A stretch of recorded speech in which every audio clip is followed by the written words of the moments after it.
चीन के एक गांव में बड़ा मेला लगा था। हजारों लोग इकट्ठे थे। कहीं इकट्ठे होने का मौका आदमी को मिल जाए तो आदमी नहीं चूकता, जरूर इकट्ठा हो जाता है। असल में अकेले होने से आदमी घबराया हुआ है। जहां भी भीड़ मिलती है जरूर पहुंच जाता है। बहुत लोग इकट्ठे हो गए। बड़ा मेला था। एक कुआं था उस मेले के किनारे। उस कुएं पे कोई पाट नहीं था, कोई घेरा नहीं था, जिसके कारण एक आदमी उस कुएं में गिर गया। वह बहुत जोर जोर से कुएं के भीतर से चिल्लाने लगा, मुझे बचाओ, मैं मरा जा रहा हूँ। लेकिन उस मेले में, उस शोर में कौन सुनता उसकी। एक बौद्ध भिक्षु वहां से गुजरा। उसे सुनाई पड़ा कि कोई आदमी कुएं में से चिल्ला रहा है, मरा जा रहा हूं, मुझे बचाओ। भिक्षु ने झांक कर देखा और कहा, मेरे मित्र, जीवन में आनंद भी क्या है जो तुम बचने की कामना करते हो। जीवन एक दुख है, पाप है। पाप से बचने का क्या प्रयोजन।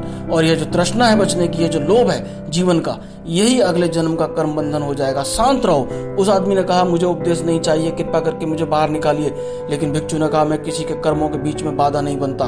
तुमने कुछ किया होगा, किसी को कुएं में गिराया होगा और अब तुम गिरे हो। तुम पिछले जन्म का कर्म फल भोगते हो। मित्र, सुनी नहीं तुमने इस सिद्धांत की बात। और अब मरते क्षणों में मोह छोड़ो जीवन का। शांति से मरो तो निर्वाण हो जाएगा, नहीं तो फिर लौट कर आना पड़ेगा। भिक्षु आगे बढ़ गया। उसके पीछे कन्फ्यूशियस का एक सन्यासी आया। उसने भी कुएं में चिल्लाते आदमी की आवाज सुनी। वह किनारे गया और झांका। उसने कहा, समझ गया, कन्फ्यूशियस ने लिखा है अपनी किताब में, वही राज्य श्रेष्ठ है जो अपने कुएं पे पाट बांध देता है। कुएं पे पाट नहीं बांधता वह राजा अन्यायी है। तुम घबराओ मत, हम आंदोलन उठाएंगे। हम जाकर जनता को समझाएंगे। अभी हम मेले में जाते हैं, अभी हम राजा के महल पर पहुंचते हैं। हर कुएं पे पाट होना चाहिए ताकि कोई गिर ना सके। उस आदमी ने कहा, मेरे पीछे करना, मैं मरा जा रहा हूं, मुझे बचाओ, मुझे बाहर निकालो। लेकिन उसने कहा कि नहीं, सवाल तुम्हारा नहीं है, सवाल जनता जनार्दन का है। एक आदमी बचता है, मरता है, यह सवाल नहीं है। कुएं पे पाट होना ही चाहिए। तुम घबराओ मत, निश्चिंत रहो। तुम्हारे बच्चे ऐसी दुनिया में रहेंगे जहां हर कुएं पे पाट होगा। उसने कहा, बच्चों का सवाल नहीं है, मैं मरा जा रहा हूं। उस आदमी ने कहा, बच्चों के लिए एक बड़ी कुर्बानी माँ बाप को करनी पड़ती है। तुम तो मर जाओगे, लेकिन बच्चे ऐसी दुनिया में रहेंगे जहां कोई कुएं में नहीं गिर सकेगा। तुम बेफिक्र रहो। वह कन्फ्यूशियस भी आगे चला गया। उसने आगे जाकर शोरगुल मचाया, लोगों को इकट्ठा किया, मंच पर चढ़ गया। उसने समझाया कि ऐसे कुएं नहीं होने चाहिए जिन कुओं पे पाट ना हो। उन दोनों के चले जाने के बाद एक ईसाई साधु उधर से गुजरा। उसने देखा कुएं में से कोई चिल्लाता है। वह तुरंत कुएं में कूद गया और उस आदमी को बाहर निकाला।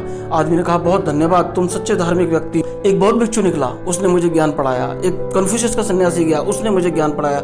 लेकिन तुम सच्चे धार्मिक हो। उस ईसाई, नहीं मित्र, माफ करो, मैंने तो तुम्हें इसलिए निकाला है क्योंकि जीसस क्राइस्ट ने कहा है सेवा करना है। उनको स्वर्ग मिलता है जो लोग सेवा करते हैं। हम तो चाहते हैं लोग रोज रोज कुएं में गिरें और हम उन्हें निकालें, जिससे हमें ज्यादा से ज्यादा हमें स्वर्ग में जगह मिले।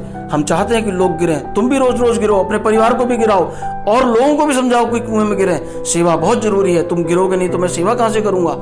दोस्तों, आदमी कुएं में गिर रहा है लेकिन उसे देखने वाला कोई नहीं है, क्योंकि शास्त्र बीच में आ जाते हैं, आड़े आ जाते हैं। जीवन चारों तरफ है लेकिन उसे देखने वाला कोई नहीं है, क्योंकि शब्द बीच में आ जाते हैं। परमात्मा हर क्षण मौजूद है लेकिन उससे पहचान नहीं होगी, क्योंकि ज्ञान बीच में आ जाता है। ज्ञान से बड़ी बात है, जीवन और मनुष्य के बीच दूसरी कोई नहीं है, कोई दूसरा अवरोध, कोई दूसरा पहाड़ नहीं है। लेकिन ज्ञान को हम समझते हैं कि बड़ी ऊंची बात है। हम ज्ञान को वास्तव में तब समझते हैं जब हम ये समझ जाते हैं कि हमें कुछ आता नहीं है। जो अज्ञानी है वास्तव में वही ज्ञानी है और वही परमात्मा को प्राप्त होता है।